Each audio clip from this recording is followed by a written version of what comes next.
Vladimir Putin is already trying to link this to Ukraine and say that Ukraine is responsible. Does the U.S. have any evidence to back that up? No. And first, let me start by saying what has happened in an act of terrorism and the number of people who've been killed is obviously a tragedy, and we should all send our condolences to those families. No, there is no whatsoever any evidence. And in fact, what we know to be the case is that ISIS-K is actually, by all accounts, responsible for what happened. This is my video update on this Sunday afternoon, March the 24th. Let's talk about some news. And let's start things off with an update on the Crocus City Hall terrorist attack. And we have some news, which is that one of the terrorists actually visited Crocus City Hall, this concert venue and this shopping area, on March the 7th, presumably to study his target. The terrorist was actually photographed by a photographer who was working at Crocus that day. And the photographer said that he worked at Crocus on March the 7th and took pictures of visitors. And one of them turned out to be a terrorist. The photographer recognized him after his arrest. So I've read some reports, some analysis, which said that Shaman, who's probably the most popular Russian artist, Russian singer at this moment in time, I read reports saying that he was scheduled to give a concert at this venue on March the 8th or 9th. I'm not sure of the date, but it was around. It was after March 7th, a couple of days after March 7th. And Shaman is I would say he's the most popular singer at the moment in Russia. Definitely one of the most popular singers in Russia at the moment. An amazing voice, by the way. And there was such tight security at the Shaman event that the thinking is that they wanted to target this concert, but the security was too tight, and so they had to postpone it until the next concert, which was the band Picnic, which is when this terrorist attack happened. I can't confirm this analysis or these reports, but this is just some of the thinking of what might have been planned, and then it got postponed until the band Picnic was playing at Crocus City Hall. But is this how ISIS operates? I don't know. I'm asking a question. Is this how ISIS works? Because the narrative coming out of the collective West, coming out of the Biden White House and the mainstream media now, is that this was without a doubt ISIS. They're absolutely positive that this was ISIS. ISIS-K to be more precise. But is this how ISIS operates? They stake out a place the day before, even a couple of weeks before, and they plan everything out, including the getaway vehicle, the white Renault. I don't know. Doesn't sound to me like ISIS jihadists. But that is the narrative. That is what the script writers are pushing out there. The script writers in DC and London and Hollywood. It's that ISIS is behind this, 100%, according to the Biden White House, according to the collective West media, according to Kirby. This is ISIS.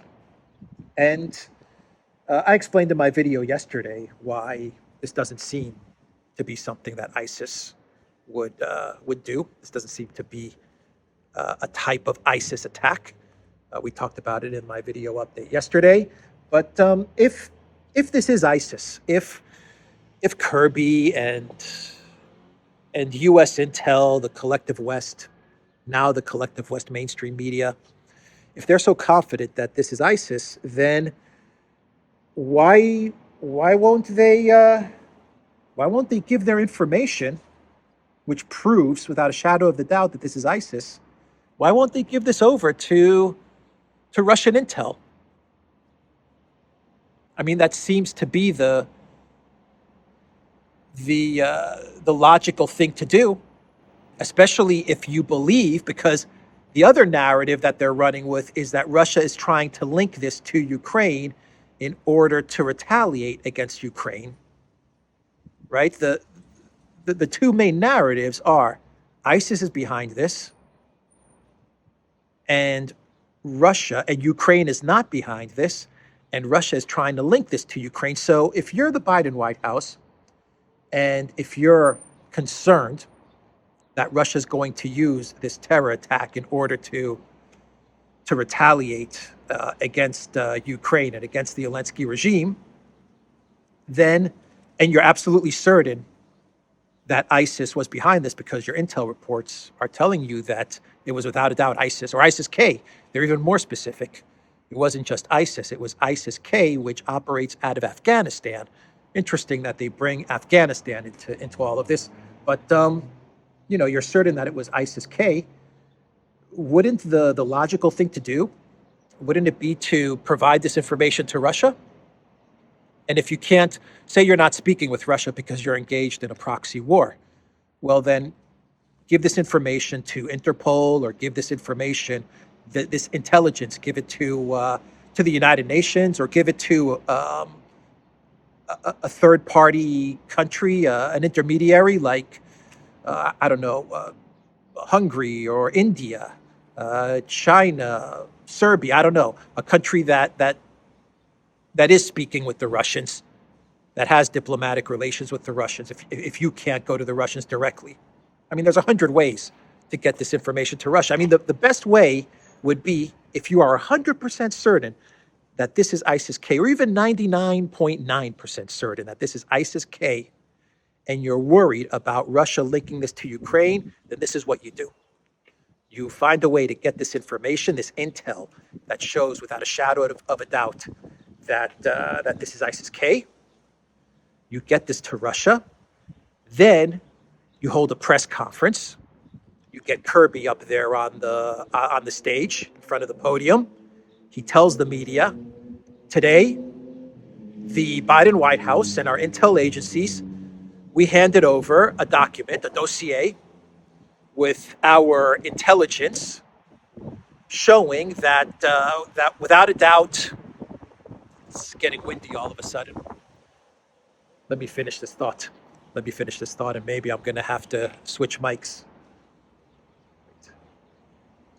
I stopped the video because the wind wasn't going away, so I put on the new mic with the wind guard. Anyway, what was I saying?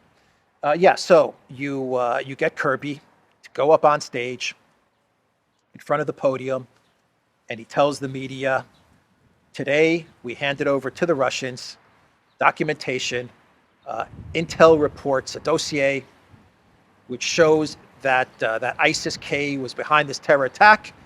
We got it into the hands of Russian intel, and this proves that our reporting is correct. Our assessment was correct. ISIS was behind this terror attack. Now the Russians have to look over this documentation, and the Russians should not try to link this terror attack to Ukraine. And then you push the ball into Russia's court. I mean, that would be a smart move, wouldn't it? If you had the information that showed that ISIS-K was behind this terror attack. That would be the absolute logical thing that you would do. And then Russia would not be able to link this to Ukraine. You would show that your intel agencies were correct in their assessment, and you come out looking like you're the good guys, because here's our intel.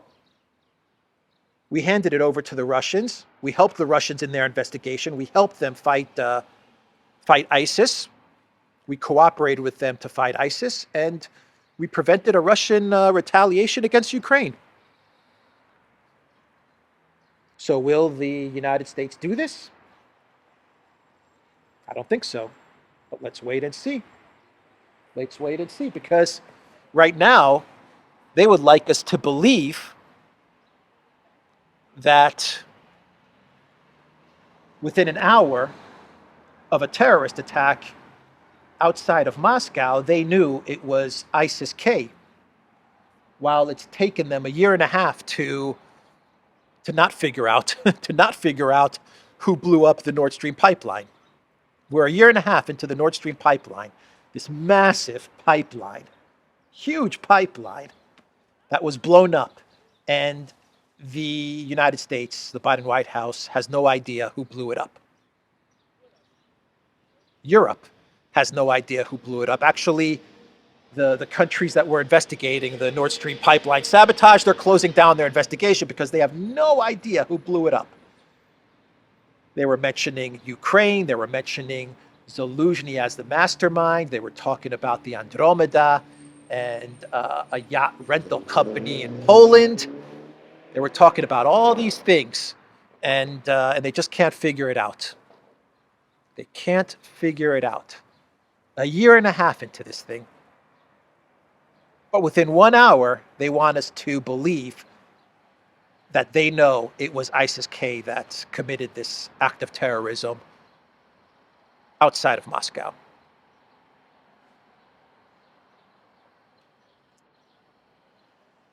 So you know why they're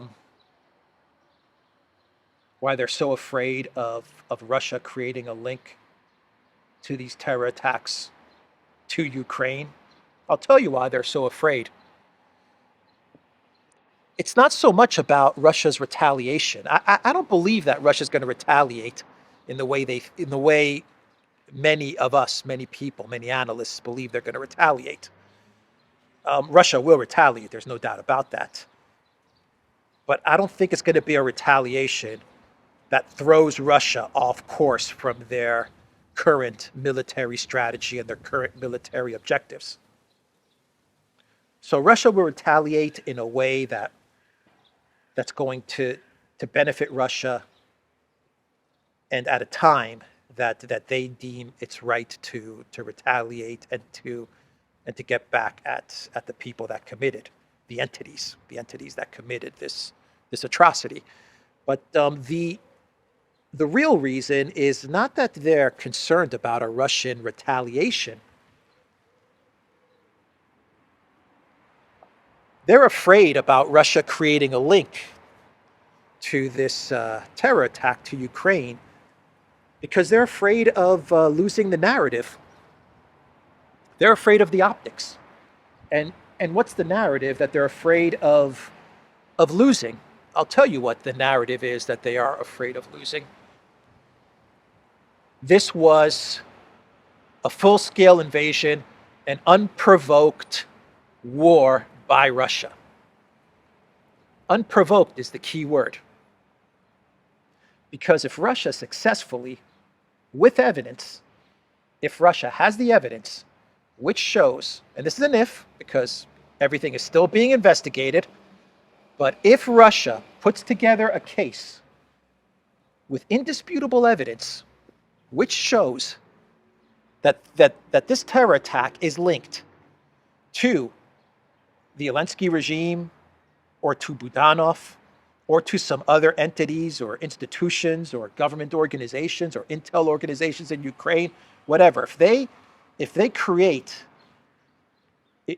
they're able to prove this link, if they can create this link and they can prove it, and the global majority looks at the case that Russia puts out there and they believe it, they say this is believable, this makes sense, and you guys have the receipts, Russia, you're showing your receipts, which proves that there's a linkage with Ukraine, they lose the unprovoked narrative because the global majority, including many citizens in the collective West, are going to say, well, you know, this unprovoked war is really not so unprovoked anymore.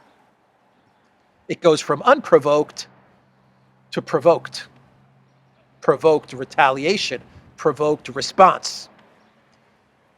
for the terror attacks at Crocus City Hall, and they don't want to lose the narrative advantage that they've built up over 2 years. That's what they're really afraid of. With the Biden White House, it's always about the information war, media control, media optics, always. And so if Russia provides the receipts, they prove that there's a link to Ukraine, to whatever part of the Ukraine government, whatever it is, or Ukraine people or institutions, if they can prove this, then who's the collective West to say this was unprovoked? The fighting from here on out is unprovoked. They can't say that anymore. And I think that scares them to death. I really think that absolutely scares the Biden White House, Sullivan, Blinken, all these guys. You want to know who is afraid? I will tell you who is afraid of this entire event that has happened over the past couple of days. Elensky and co. Elensky and his entire gang. They are absolutely terrified of what's going to happen now.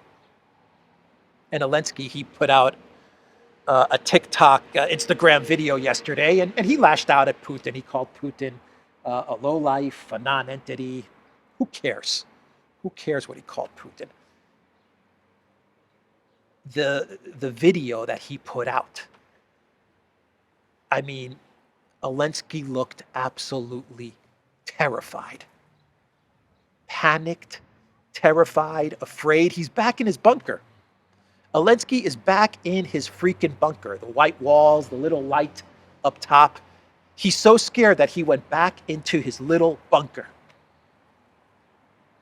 That's how afraid he is.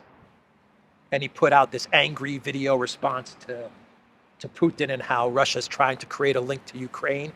And he is absolutely terrified of what comes next. And it showed in this video. And yes, he's terrified that Russia may go after him, because you got to remember that for the last 2 years, Elensky has understood that Russia doesn't want to take him out. He was terrified at the beginning of the special military operation. He spoke to the Israeli Prime Minister Naftali Bennett, the Prime Minister at the time. He asked Bennett to talk to Putin and make sure that Putin doesn't annihilate him, doesn't delete him. Naftali Bennett talked to Putin, and Putin gave his assurances that he's not going to delete Elensky. And why would Russia delete Elensky? Because opposing your opponent, if you're Russia, you look at Elensky as your opponent, and you say, we couldn't have asked for a more incompetent, clownish leader on the other side facing off against us. I mean, you don't get more clownish and more incompetent than Elensky. And the risk that you run if you're Russia, if you take Elensky out, if you annihilate him, is that someone might come into power in Ukraine that actually has some bit of intelligence and actually is competent. So you keep Elensky there. You don't annihilate him. You keep him there. You keep the most incompetent, clownish president that we've probably seen in the last decade. You keep him in power, and you continue to win the war, which is exactly what the Russians have done. And so Elensky, he understood that over the past 2 years, the Russians were not going to take him out. And so he's been traveling around the world. He's been going to the United States and to Canada and to the UK and to Germany and Poland. He's been flying everywhere. He's done walk and talk videos. I mean, he's actually done videos where he's walked around the center of Kiev with a camera, because he understands that no one wants to delete him, that the Russians are not going to delete him. He understands that. And it's Zelensky and his entire administration that understands that.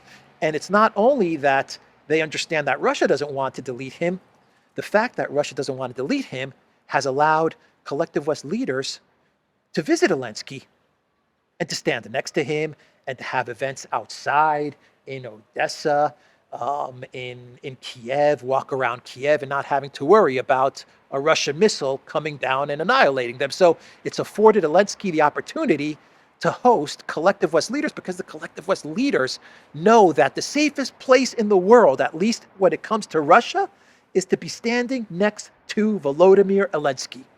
If you're standing next to Elensky, then there is, without a doubt, 100% that the Russians are not going to hit you. And every collective West leader understood that, from Ursula to Duda to Sunak and Macron and Mitsotakis. They all understood, if I'm next to Elensky, bro, I am 100% safe from Russia. Because the Russians will not take out Elensky. But now things have changed. And this is terrifying for Elensky. It's terrifying for Podolyak and Yermak and all these guys. And it's terrifying for collective West leaders, because now the Russians are signaling that Elensky is fair game and Podolyak is fair game and Yermak is fair game. If, and I always have to say this, if the Russians create this link between Ukraine and the terror attacks, if they have the evidence and the receipts which show that there is a link between Ukraine and Crocus City Hall, if the Russians can show this, they have said, they are on record saying that the leadership in Kiev is fair game. And so if you're Ursula, you're going to think twice about visiting Elensky in Kiev. If you're Duda, you may not be hugging Elensky. If you're Macron, no more hugs. Sunak, better not go to Kiev. And if they don't go to Kiev, well, that may mean no more money, no more support. And if you're traveling around, if you're Elensky and you want to travel around and give speeches and attend NATO summits and EU events, you may not want to be traveling on train or on a plane, right? This is why he's terrified. And let me take it even further. The reason the collective West, the reason the Biden White House is working so hard to create this narrative that ISIS was behind this, and that Ukraine was not behind this, and that Russia is trying to create a link to Ukraine, even though there is no link. The reason they're working so hard to create this narrative is because the Biden White House understands that if Russia is able to present a compelling case which shows a linkage, then 61 billion may be on the line, and 300 billion in Russian frozen assets may be on the line. Because can you imagine the outrage from people around the world if it's proven that Budanov was behind this? For example, I'm just saying. How will people react to? How will people in the United States react to 61 billion going to Ukraine then? If the Russians show, without a doubt, that Ukraine intel was behind this attack, you think Americans are going to be hot on the idea of giving 61 billion to Ukraine if the Russians show this? There's a lot on the line. There's a lot on the line for the Biden White House with all of this. And you know, the problem that they have is that Russia has these guys. For the Biden White House, their problem is that these guys didn't get away. The FSB didn't kill them. The FSB let them get away in their white Renault. They tracked them. They saw where they were going. They saw that they were heading south towards the border of Ukraine. They apprehended them. Now they have them. Now they're going to interrogate them. And they're going to get to the bottom of everything. We already know the FSB has allowed us. The FSB has allowed us to know that these guys were paid anywhere between 500,000 rubles to 1 million rubles. The FSB has shown their face. They've shown videos of these guys. They've allowed us to see this stuff. The FSB has let us know that the person that came in contact with them was some guy who went by the handle Preacher on Telegram. The FSB is letting us know this. They want the world to know. They want the collective West to know that they're going to get to the bottom of who was behind this. And maybe at the end of the day, it turns out to be ISIS and ISIS-K. Maybe. But what if it's not?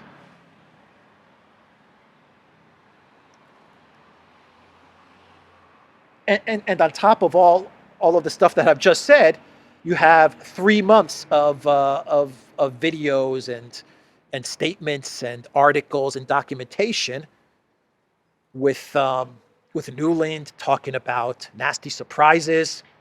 You have Washington Post articles, which or one Washington Post article which talks about the assassination of Daria Dugina and how the CIA was working with Ukraine intel, and Ukraine intel went rogue and started to go after journalists and politicians in Russia, and the Washington Post talked about this. And then you have the New York Times article from just a month ago, which talked about how the CIA has built like 12 command control centers, bunkers, right on the border with Russia. And they've been working very closely with Ukraine intel to monitor Russia, to surveil Russia, to coordinate operations against Russia. I mean, this is what the New York Times reported. This isn't me saying this. So you have all of this other documentation, which the global majority, the people of the world, are also going to have in front of them. I mean, all this stuff, all of these statements from Newland and all of these past articles from the New York Times and the CIA, they're all over the interwebs now. They're all over social media, and people are looking at this stuff and they're saying, "Oh, okay, it's the pieces are starting to come together." So the collective West media is trying to tell us that Putin actually he rejected the warnings that the United States was putting out there. And let me read you an article title from Bloomberg: "Putin rejected terror alert before deadliest attack in decades." And from Business Insider, "Putin dismissed U.S. warnings about a potential terror incident as blackmail just 3 days before concert hall attack." So it's interesting that they use Putin. They don't say Russia. They do that because they want to make it seem like Putin's at fault. Putin was the one that messed up. Putin is incompetent. Putin is weak. The collective West, the U.S., we warned Putin on March 7th, and Putin did not heed our warning. He ignored it. That's why they use Putin in the titles, and that's why they're always framing things in terms of Putin. They want to somehow relay to the Russian people, you see, we warned Putin, and Putin did not listen to us. And here's our evidence that we warned Putin in the form of a U.S. government post on their website and on social media telling Americans not to attend any public events and not to go to any concerts. You see, we published this on March 7th. It's very much plausible deniability in a way. We published this. Here it is. And Putin did not take this warning seriously. But, this is misdirection, or this is gray area. Maybe that's a better word. For me, this is gray area, because if the collective West, if the only thing they did to warn Russia, I use the word warn lightly here, if the only thing they did to warn Russia about a terror attack is this posting on their website and on social media, well then, what kind of warning is that? That's meaningless. It's nothing. It's absolutely nothing. It means nothing. Because the right way, the correct protocol, I imagine the correct protocol would have been for U.S. intel to get in touch with Russian intel, or to find a way to get information to Russian intel and to notify them that they have intelligence of a terror attack that is being planned in the Moscow area, and then to pass off the intelligence to Russia so they can follow up on it. And then if you want to post something on your website or on social media warning American citizens, that's fine. No problem. Do that, absolutely do that. You're obligated to do that.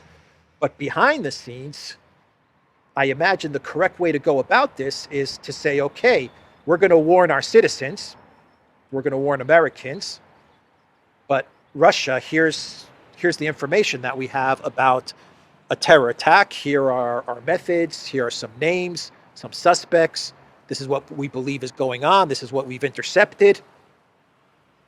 You guys need to take this seriously. Did that happen? I'm under the impression that it didn't, but I could be wrong. I'm under the impression that Russia never received this type of specific information from U.S. Intel organizations about a terror attack that they saw coming. I could be wrong about this. Maybe, once again, maybe the U.S. did hand over this information to Russian intel. If they did, then they should come out with the receipts and say, look, absolutely, here's all the information that we handed over to Russian intel, and they ignored it. If they have that, they should come out and say it. Then you could make the case that Russia or Putin ignored the intelligence. But until they provide those receipts, that evidence, they can't make that case.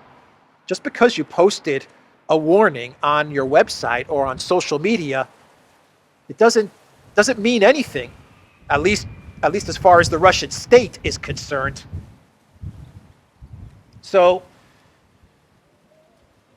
that's so that's an update on Crocus City Hall. I think that's everything that I've got. You know, at the end of the day, it's still about regime change, man. I'm telling you. They're still trying to find a way to regime change Putin because they're trying to manipulate the narrative around this terror attack to find a way to blame it on Putin in the hopes that there will be some people in the Kremlin or the Russian society will turn on Putin. Instead of uniting behind him, they're trying to make it so that they turn against him. You still get that feeling that, or at least I'm getting that feeling that the collective West is trying to make this out to be Putin's fault. Blame it on Putin.